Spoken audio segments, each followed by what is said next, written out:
안녕하세요. 여러분은 세상이 정말 좁다고 느껴본 적이 있으신가요? 제가 살아가면서 느낀 게 하나 있는데, 사람은 겸손하고 정직하게 살아야 한다는 것입니다.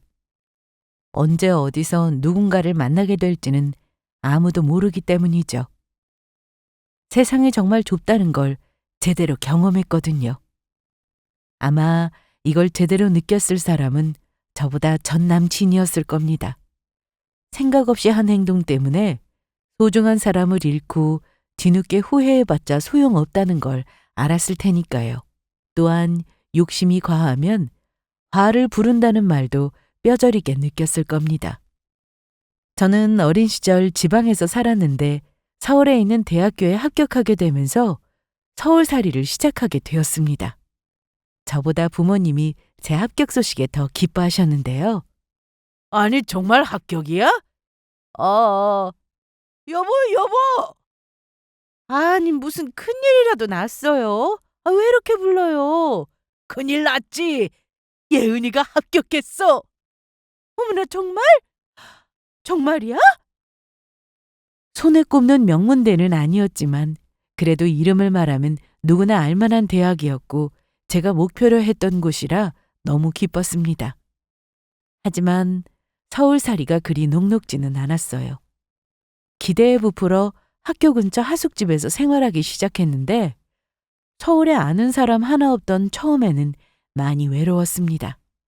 하지만 대학교 친구들과 친해지면서 아는 사람이 하나둘씩 생기게 되었고 대학교 근처 아니면 어디가 어딘지 잘 모를 정도로 길치여서 항상 길을 헤매곤 했는데 졸업할 때쯤 되니 서울 지리도 제법 잘 알게 되었습니다. 졸업 후 저는 회사에 바로 취직도 했는데 대기업은 아니지만 그래도 탄탄한 회사에 입사하여 저축도 하고 부모님께 용돈도 드릴 정도로 돈을 벌며 일하게 되었습니다. 너 무슨 돈이 있다고 또 용돈을 보냈어? 조금 보냈어. 저축하지 않고선. 저축할 돈이야 당연히 있지. 그래, 알았어. 고마워. 그런데 다음부턴 이렇게 많이 보내지 말고 너 써. 엄마는 제가 용돈을 보내면 꼭 전화하셔서 한 소리 하셨습니다.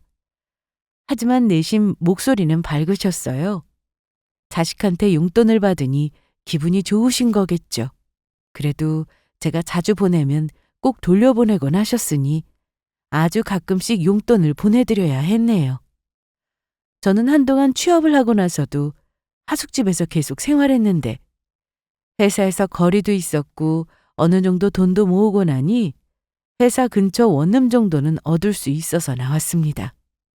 그렇게 안정된 생활을 하다 보니 저에게도 남자친구가 생기게 되었습니다. 대학교 친구의 소개로 만났는데 저와는 달리 서울에서 나고 자란 사람이었습니다. 부모님이 농사를 지으시면 집이 시골이겠네요? 다 그렇게 말하곤 하는데 막상 가보면 또 완전 시골은 아니에요. 조금만 나가면 시내도 있고 버스도 잘 되어 있고. 기회 되면 저도 한번 가보고 싶어요. 저는 친척들이 다 서울이라서 명절에도 서울을 벗어난 적이 없었거든요. 나중에 기회 되면 제가 동네 구경 시켜드릴게요. 와, 정말요? 그럼 서울은 제가 책임질게요. 제가 모르는 곳이 없거든요. 그래서 데이트할 때는 주로 남자친구가 여기저기 저를 데리고 다니며 서울 구경을 시켜줬어요. 고궁도 많이 가봤고 젊은 사람들이 많이 간다는 하풀도 남친 덕분에 가보게 되었죠. 남자친구와는 꼬박 2년을 만났는데 성격이 정말 좋았어요. 모나지 않고 둥글둥글한 성격의 남자친구는 저와 만나면서 많이 배려해주는 모습에 반했습니다. 여기 맛있지? 응. 그런데 자긴 쌀국수 별로 안 좋아하잖아. 난 다른 거 먹어도 되는데. 그동안 나 때문에 매번 다른 것만 먹었잖아. 그리고 쌀국수도 먹다 보니까 입에 맞네? 그래? 너랑 만나다 보니까 입맛도 변해가는 것 같아. 남자친구와 함께 있으면 마음이 편해지고 안정감을 느끼곤 했는데 묻어난 성격이라 그런지 화도 잘 내지 않았습니다. 한 번은 제가 기분 나쁜 일이 있어서 남자친구에게 화도 내고 짜증을 낸 적이 있었는데 그 상황에 웃더라고요. 왜 웃어? 기분 나쁘게? 아니야. 아니, 왜 웃냐고! 귀여워서. 뭐? 자기 화내는 게 귀여워서 웃었어. 미안해. 그만 화 풀어라, 어? 남친은 거의 이런 식이었습니다. 제가 화를 내면 같이 화를 내지도 않고 항상 받아주기만 했거든요. 그렇다고 제 화를 있는 그대로 다 받는 게 아니라 제가 더 이상 화를 내지 못하게 만들었죠. 그래서 싸움이 길게 가지는 못했어요. 그리고 그날 서로 다투면 꼭 다 풀고 집에 가야 했기에 집 앞에서 웃는 얼굴로 헤어지곤 했습니다. 특히 제가 무슨 얘기를 하면 항상 진지하게 들어주었는데요. 고민을 털어놓으면 같이 해결책을 찾기도 했고 어떤 일에 도전해보고 싶다고 하면 잘할 수 있다고 응원해줬고요. 저번에는 제가 갑자기 한국사에 관심이 생겨서 시험 준비를 해보겠다고 했을 때가 있었는데요. 자기도 같이 준비를 해보겠다고 하더라고요. 솔직히 이미 취업도 해서 한국사 자격증이 따로 필요한 것도 아닌데 왜 따려고 하냐고 할 줄 알았거든요. 정말? 같이 시험 본다고? 그래. 재밌겠는데? 그런데 나 역사 정말 못했는데 큰일 났다. 자기만 붙고 나만 떨어지는 거 아니야? 이건 붙고 떨어지고 그런 시험은 아니야. 급수로 나눠지는 거라. 그래? 그럼 내가 무조건 자기보단 낮은 급수겠다. 같이 공부하면 서로 도움될 것 같아. 맞아. 우리 말 나온 김에 문제집부터 사러 가자. 이렇게 제가 무언가를 하려고 하면 항상 존중해주고 귀 기울이는 사람이라 이런 점이 저는 참 좋았어요. 제가 배울 점도 많은 사람이었죠. 그래서 저희는 같이 공부를 시작해서 시험을 보고 자격증도 같이 땄답니다. 하나둘씩 이런 추억이 쌓이면서 서로 말하지 않아도 저희들은 결혼을 생각하고 있었습니다. 그렇게 진지하게 만나고 있었기에 제 고등학교 절친에게도 남자친구를 소개해 주었어요. 제 친구들은 고등학교 때까지 고향에서 같이 지내는데 저처럼 대학교 때문에 서울에 올라가거나 아니면 회사 때문에 서울로 올라와 살게 된 친구들이 몇 명 있었습니다. 그중에서 저와 제일 친했던 지수라는 친구와 오랜만에 연락이 닿으면서 남자친구도 같이 만난 적이 있었어요. 지수야! 올 김예은 왜 이렇게 세련됐어? 서울물 먹으면 다 이렇게 되는 거야? 나 좀 이뻐졌어? 그런 것 같기도 하고 아닌 것 같기도 하고. 으, 넌 여전하다. 야, 그런데 서울은 언제 올라왔어? 한 달 됐어. 그럼 진작에 연락하지. 뭐가 그렇게 바빴어? 서울지사로 발령받고 새로 일 배우고 적응하느라 나도 정신 없었다. 그랬구나. 이제 자주 좀 만나자. 너무 보고 싶었다고. 당연하지. 그런데 너 남친은 언제 와? 그러게. 올 때 됐는데. 어머, 저기 왔다. 예은아 미안. 차가 너무 막혔어. 괜찮아. 여기는 내 고등학교 친구 지수. 안녕하세요. 이정수라고 합니다. 네, 안녕하세요. 말씀 많이 들었어요. 그래요? 좋은 얘기겠죠? 네, 그럼요. 제가 이 근처에 맛있는 식당 아는데 거기로 가시죠. 그렇게 제 친한 친구와 같이 만났는데 남자친구의 매너가 얼마나 좋은지 친구는 정말 괜찮다면서 어디서 이런 남자를 만났냐고 할 정도였습니다. 지수야, 잘 들어갔어? 그럼. 야, 근데 네 남친 진짜 괜찮더라? 그래? 착하지? 착하기도 한데 아까 보니까 매너가 그냥 몸에 배어있던데? 맞아, 되게 젠틀해. 다른 여자한테도 다 매너 좋고 그런 건 아니겠지? 아니야, 내가 여태 만나면서 그런 적 없었어. 그냥 해본 말이야. 부럽기도 하고. 아까 보니까 너한테 정말 잘하더라. 제가 봐도 제 주변 사람들에게 정말 잘하는 게 느껴졌어요. 그래서 항상 고마운 마음을 가지고 있었죠. 연애도 할 만큼 했겠다. 저희는 결혼 얘기도 자연스럽게 나오기 시작했는데요. 그래서 남자친구의 집에 인사도 가게 되었습니다.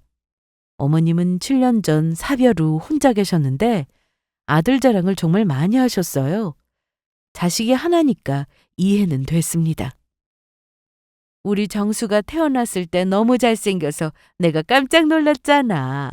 그리고 중학교 때 공부를 엄청나게 잘해서 외고에 갔어.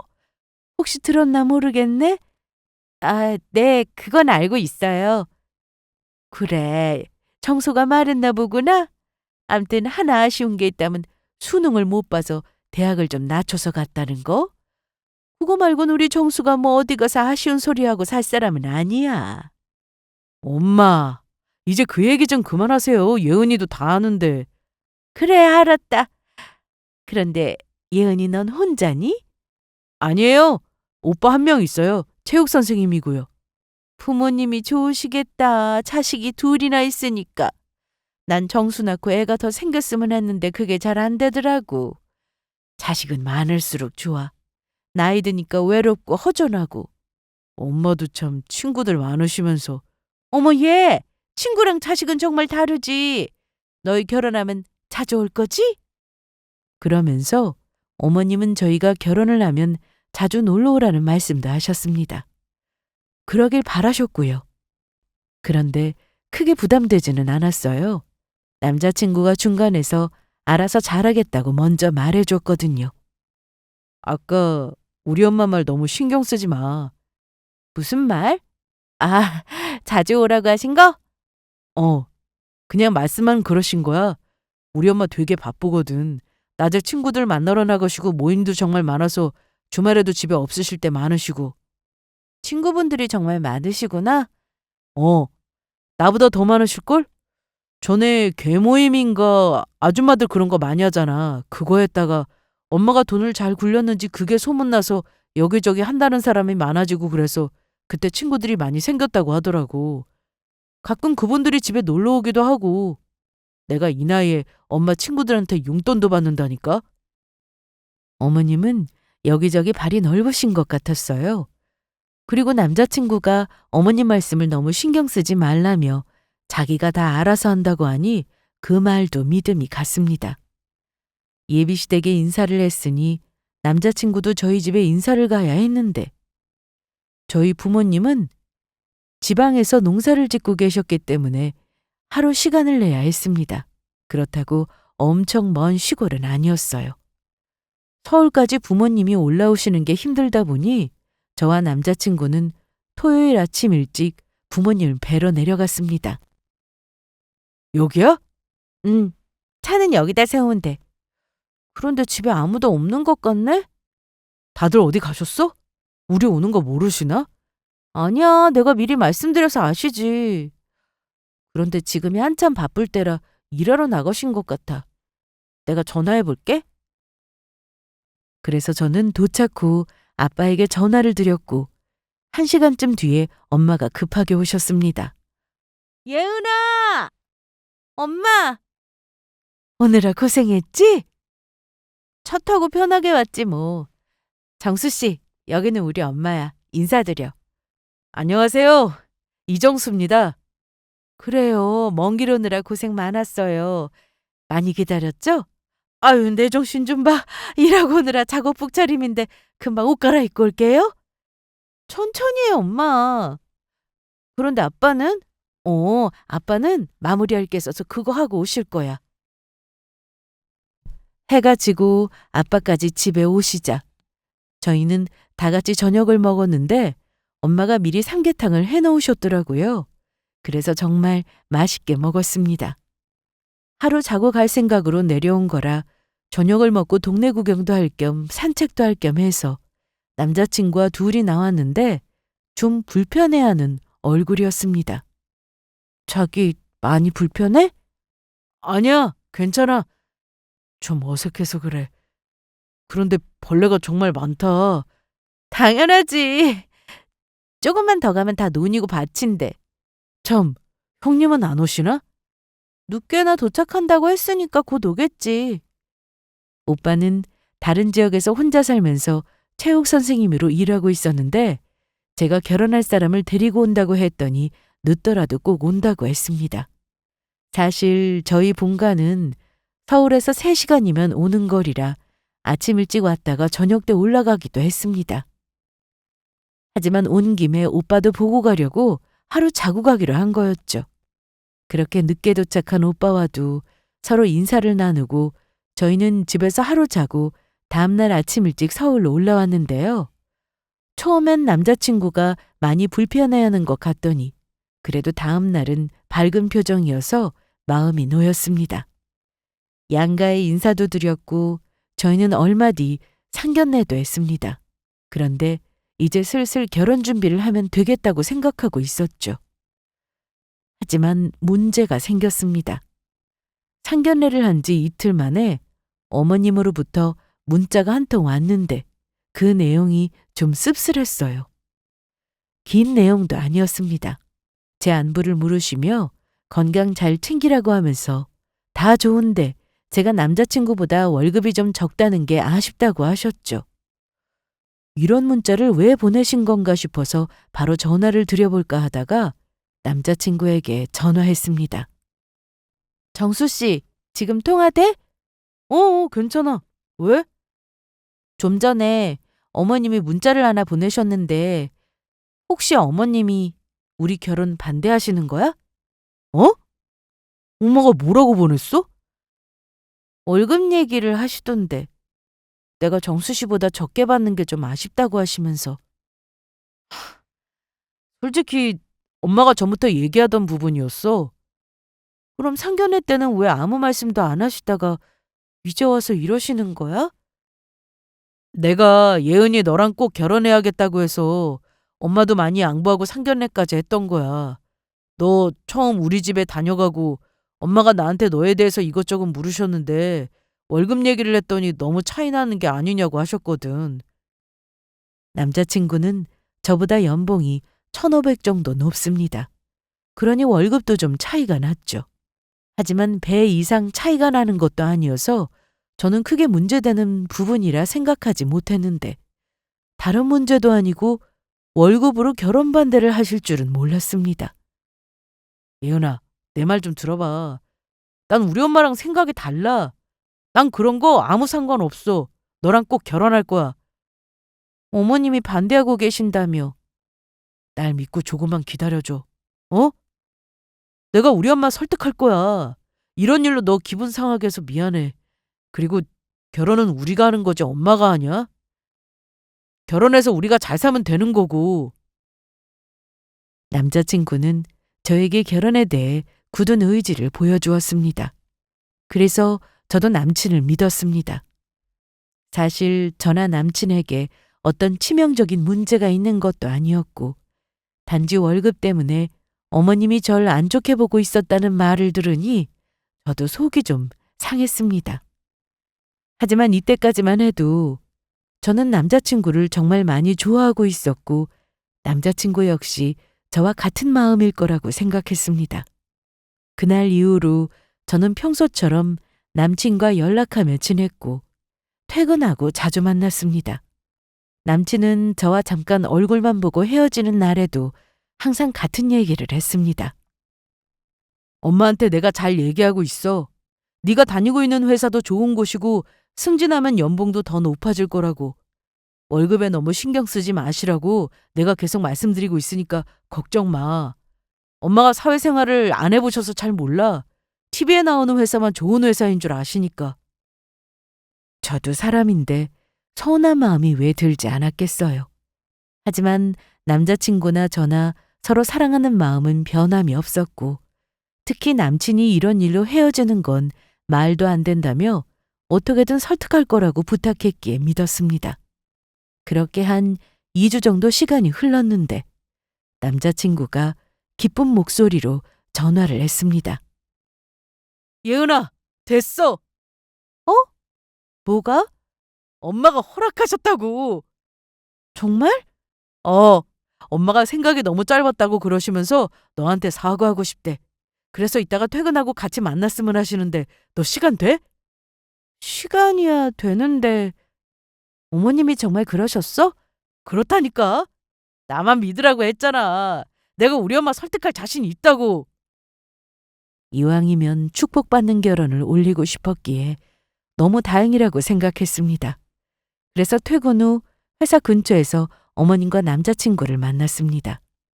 퇴근 후 내려가 보니 이미 두 사람은 먼저 와서 저를 기다리고 있었습니다. 어머님은 저를 보자마자 제 손을 잡으며 바로 사과부터 하셨어요. 예은아, 내가 미안했다. 정말 미안했어. 아니에요. 괜찮아요. 괜찮기는 나였어도 기분 나빴을 텐데. 어쩜 그렇게 착하고 이해심도 크니? 내가 실수한 거 용서해 주는 거야? 엄마, 여기 길 한복판인데 어디 들어가서 얘기해요. 그럴까? 예은이 너 뭐 먹고 싶어? 오늘은 내가 맛있는 거 사줄게. 비싼 것도 괜찮으니까 다 말해봐. 전 아무거나 괜찮아요. 어머님 드시고 싶은 걸로. 이러다 시간만 가겠다. 저기로 가자. 그렇게 저희는 바로 자리를 옮겼고 음식까지 주문해 놓고 다시 얘기를 이어갔습니다. 월급이 뭐가 중요해? 너희만 좋으면 됐지. 그거 몇 푼이나 차이 난다고. 내가 왜 그랬나 몰라. 용서해 줄래? 내가 노망이 났었나 봐. 예은아, 나만 믿으라고 했잖아. 내가 책임지고 엄마 설득한다고. 이날 어머님은 저에게 계속 사과하시며 이제 본격적으로 식장도 알아보고 집도 알아보라고 하셨습니다. 예물도 해주고 싶다면서 같이 보러 다니자는 말씀도 하셨고요. 그동안 속상했던 거 다 풀린 거 맞지? 네, 그럼요. 그리고 우리 아들 만나줘서 정말 고마워. 너희들 결혼만 해봐. 며느리가 아니라 딸처럼 내가 아껴주고 사랑해주고 할 거니까. 어디 두고 보라고? 저는 이날 어머님이 저에게 하신 말씀이 다 진심이라 생각했습니다. 월급 때문에 저를 못마땅해 하신다는 말을 들었을 때 당연히 기분 나쁘고 속상했었는데 어머님이 용서해달라고까지 하시니 이제 기분 좋게 결혼식 준비를 해도 되겠다 싶었어요. 식사를 다 마치고 집에 가려는데 남자친구가 차를 가지고 왔길래 어머님을 모시고 가라고 했습니다. 아유, 아니야. 나는 택시 타고 가면 돼. 둘이 더 데이트하고 들어가? 늦었는데 이만 가야죠. 저는 버스 타면 한 번에 가니까 정수 씨랑 같이 들어가세요. 아니라니까. 내가 그 정도 눈치도 없을까 봐? 정수야, 나 먼저 간다. 우리 예은이 집 앞까지 잘 데려다 주고 와. 알았어요. 그래서 어머님께 택시를 잡아드렸고 남자친구가 차로 저를 집까지 데려다 주었습니다.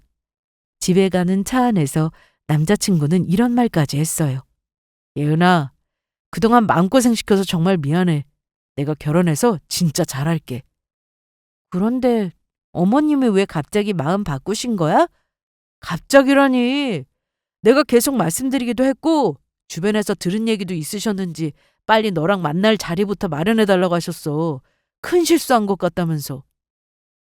저는 그 말을 들으니 마음이 한결 가벼워졌습니다. 다행히 양가 축복 속에 결혼식을 올릴 수 있게 되었구나 싶었으니까요. 어머님도 저에게 충분히 사과도 하셨으니 그걸로 됐다고 생각했네요. 저희 부모님께는 이 사실을 알리지 않았는데요.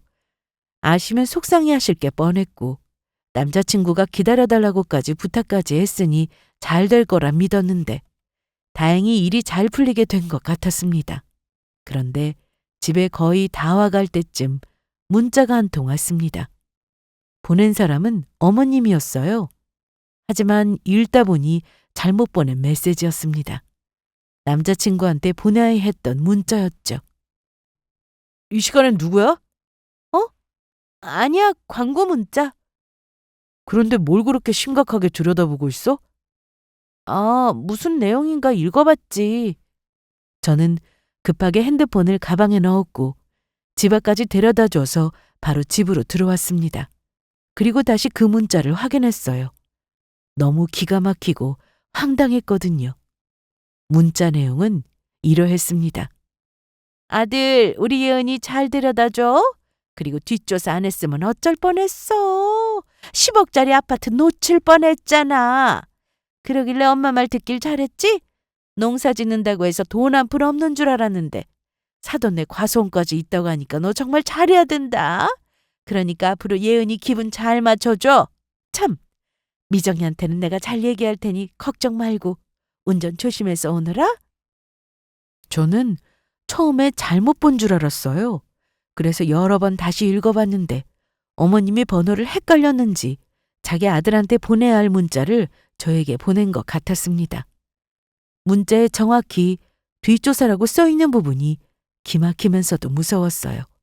어쩐지 월급 가지고 그렇게 반대하더니 이렇게 갑자기 허락을 한다는 게 좀 이상하긴 했습니다. 처음엔 정말 남자친구가 설득해서 그런 줄 알았어요.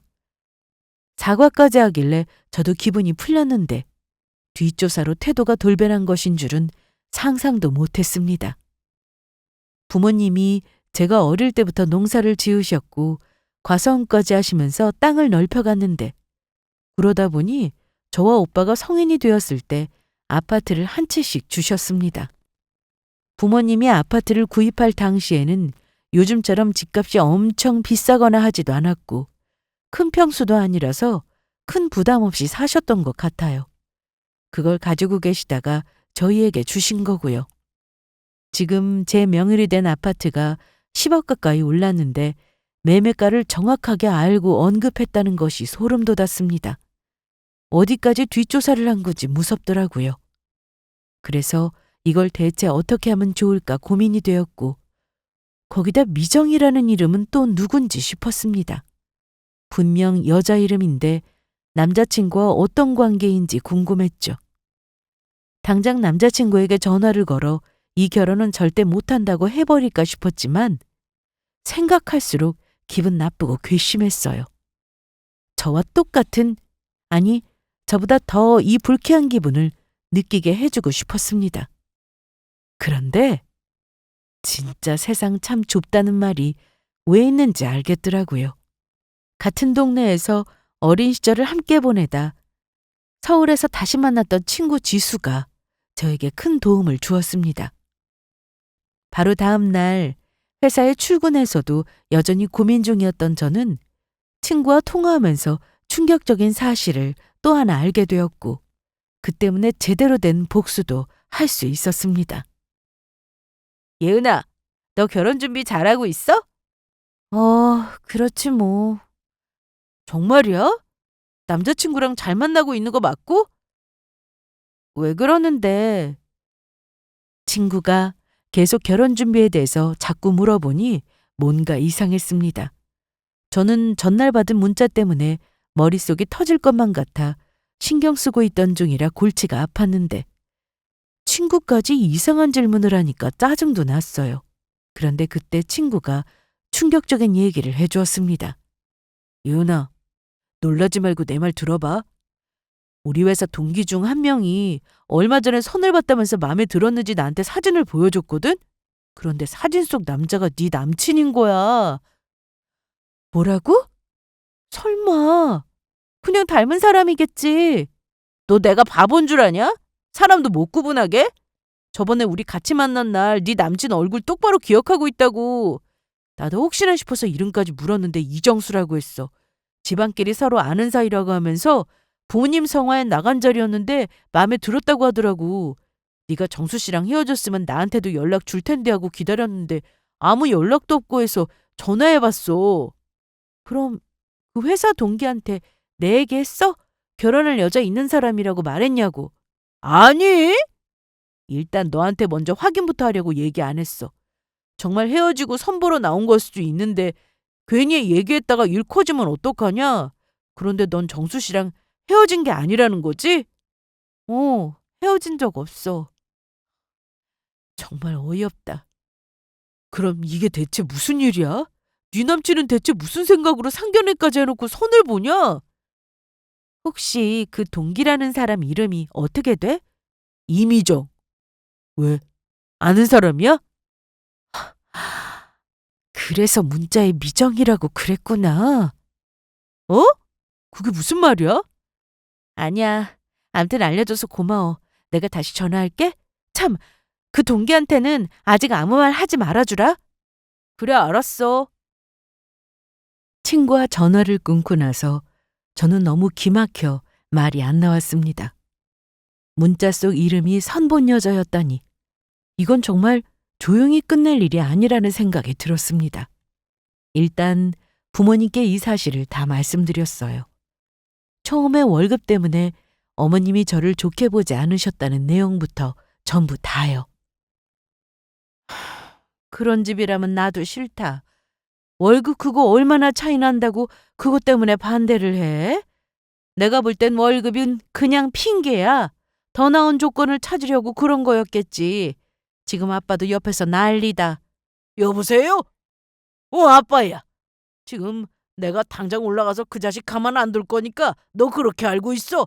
아니야, 아빠. 일단 진정해요. 내가 알아서 할게요. 뭘 알아서 해? 처음에 그쪽에서 너 반대한다고 할 때 진작에 말했어야지. 어머님이 사과하셔서 좋은 게 좋은 거라고 그냥 넘어갔던 거예요. 그럼 너 설마 그런 집인데도 결혼하겠다 뭐 이건 아니지? 아니에요. 절대 결혼 안 해요. 엄마도 속상해 하셨고 아빠는 당장이라도 서울로 오신다고 하시는 걸 겨우 말렸습니다. 저도 생각이 있었거든요. 아직까지 어머님이나 남자친구가 별 얘기가 없는 걸 보면 어머님은 저에게 문자를 잘못 보낸 거에 대해서 전혀 모르고 있는 것 같았습니다. 그래서 오히려 잘 됐다 싶었어요. 그리고 저는 많은 고민 끝에 친구에게 전화를 걸어 부탁을 했습니다. 그거야 어려운 건 아니지만 만나서 뭐라고 하려고. 다 얘기하려고. 어떻게 보면 그 여자도 피해보고 있는 거잖아. 아무것도 모르고. 그래, 알았어. 그럼 말 나온 김에 오늘 바로 만날래? 내가 너네 회사 쪽으로 갈게. 저는 친구에게 남자친구와 선을 봤다던 그 여자와 만나는 자리를 만들어 달라고 했습니다. 집안끼리 다 안다고 했으니 이게 최선이라 생각했어요. 남자친구에게는 아무 말도 하지 않았습니다. 아무것도 모른 채 망신이나 당해보라고 말이죠. 저는 퇴근 후 약속 장소로 가서 드디어 그 여자를 만났는데 친구가 대충 상황 설명을 했는지 열받아 있는 상태였습니다. 그러니까 결혼을 앞두고 있었다고요? 네, 상견례도 했고요. 기가 막히네요. 어쩐지 선보고 나서 하루 이틀은 그렇게 전화오고 하더니 제가 전화해도 바쁘다면서 연락이 잘 안 되더라고요. 늦게나 답이 오고. 그랬어요? 잠시만요. 자, 이거 한번 보세요. 저는 그 여자에게 어머님한테 받았던 문자를 보여주었습니다. 그러자 더 기막혀하며 화를 참지 못하는 모습이었어요. 그런데 집안끼리 서로 잘 안다고 하셨는데 어떻게 아는 사이인지 여쭤봐도 될까요? 저희 엄마하고 정수 씨 어머니하고 친구 사이세요. 저도 몰랐는데 작년인가 저희가 다른 지역에서 이사 오고 나서 두 분이 연락이 다 자주 만나고 지내는 걸로 알고 있어요. 아, 그랬구나. 그런데 이제 어쩌실 거예요? 결혼하실 거예요? 아니요, 못하죠. 저 몰래 선이나 보고 제 뒷조사까지 하는 집안하고 어떻게 결혼해요? 저도 가만둘 수 없을 것 같네요. 사실 제 계획은 같이 남자친구의 집에 찾아가서 혼쭐을 내줄 생각이었습니다. 그런데 이 여자는 저보고 먼저 가 있으라고 하더라고요. 같이 안 가시고요? 네, 따로 얘기하는 게 나을 것 같아요. 네, 알겠습니다. 그래서 같이 가든 혼자 가든 저는 할 말만 하고 올 생각이었으니 혼자 남자친구의 집으로 향했습니다. 연락도 하지 않고 찾아갔는데 어머님은 저를 반겨주셨습니다. 어머, 예은아, 어쩐 일이야? 아니다, 잘 왔다. 어서 와, 우리 새아기. 어머님은 결혼식도 올리지 않았는데 벌써부터 저를 새아가라고 부르며 반겨주셨고 안에 있던 남자친구도 제가 오니 좋아했습니다. 연락이라도 줬으면 내가 데리러 가는 건데 뭐 타고 왔어? 버스? 지하철? 택시 탔어. 그래, 잘했네. 그런데 나 보려고 온 거야? 그럼 설마 예은이가 날 보러 왔겠어? 뭐 줄까? 주스 줄까? 아니다. 망고 사다 놓은 거 있는데 그거 갈아서 줄게. 정말 맛있어. 아니요, 됐어요. 예은아, 그런데 너 뭐 화나는 일 있어? 표정이 안 좋네. 할 말 있어서 왔어. 전화로 할까 하다가 얼굴 보고 하는 게 맞는 것 같아서. 뭔데 그래? 우리 파혼해. 그러자 남자친구와 어머님은 놀란 얼굴을 하고는 장난하지 말라고 했습니다. 야, 무슨 그런 농담을 해? 농담으로 들렸어? 난 진심인데. 내가 너랑 왜 결혼해야 돼? 그게 무슨 말이야? 혹시 우리 엄마가 반대했던 거 아직 마음에 남아있어? 기분 다 풀린 거 아니야? 정말 그러니? 내가 충분히 사과했다고 생각했는데. 미안해, 예은아. 어? 내가 생각이 짧았다고 했잖아. 기분 좀 풀어라. 어머님. 그래. 뭐든 말해봐. 저 몰래 사람 써서 뒷조사를 하셨던데 왜 그러셨어요? 뭐? 제 앞으로 10억짜리 아파트 있다는 거 알고 마음 바꾸신 거 제가 모르는 줄 아셨어요?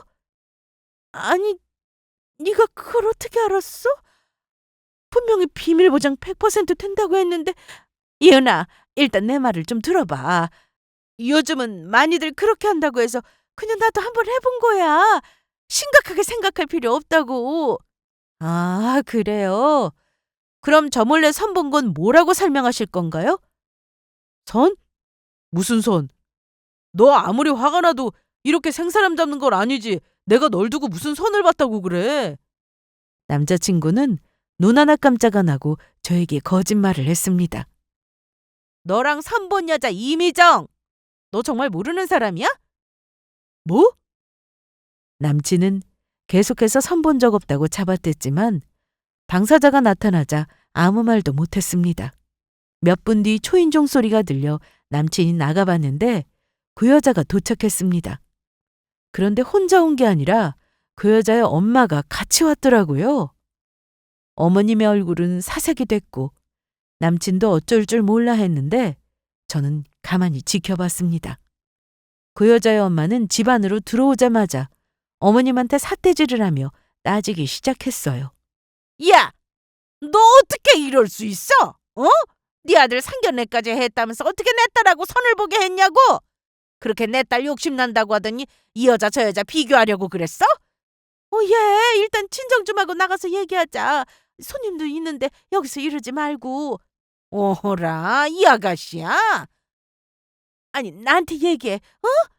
이봐요, 아가씨. 이 집 아들 여자친구예요? 그 상견례 했다던? 네. 봐서 알겠지만 그쪽도 속은 거예요. 우리도 다 속았고. 신세 망치지 말고 다른 남자 만나요. 찌질한 이런 치구숙하고 엮여봤자 좋은 꼴 못 볼 테니까. 저도 그러려고 여기 온 거예요. 뭐? 야, 너 방금 뭐라고 했어? 아까 분명히 파혼하겠다고 했잖아. 그렇게 다시 한번 파혼 통보를 하고는 저는 자리에서 일어났습니다. 그리고 현관문을 열고 나가기 전 한마디 더 해주고 나왔어요. 그리고 어머님, 제 아파트 아니었으면 이 결혼 허락하셨을 거예요? 뭐?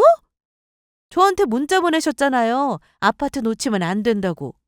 어머나 세상에.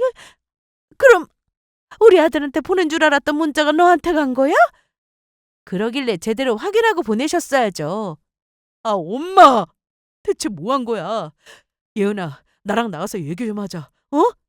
그런데 그때 남자친구와 선본 그 여자가 남친의 멱살을 잡았습니다. 가긴 어딜 가, 이 나쁜 놈아. 사람 가지고 장난치니까 좋냐? 아, 이건 나요. 엄마가 하도 나가라고 해서 나간 자리였어요. 엄마! 말 좀 해봐! 그야말로 엉망진창이었어요. 어머님은 선본 여자의 엄마, 그러니까 자기 친구로부터 욕을 실컷 들어야 했고, 남친은 그 여자한테 멱살이나 잡히고, 저는 그곳에서 빨리 벗어나고 싶어 바로 나와버렸습니다. 그 길로 나와서 집으로 돌아왔는데 한 대 못 때려준 게 못내 아쉬웠지만 남자친구 집에서는 한바탕 난리가 났을 테니 그걸로 됐다 싶었습니다. 이날 그런 소란이 일어나고 집에 와서 자기 전에 친구와 통화를 하는데 회사 동기가 울면서 전화를 했다고 하더라고요. 예은아, 얘기 다 들었어. 동기랑 통화했구나? 자기는 진심이었대.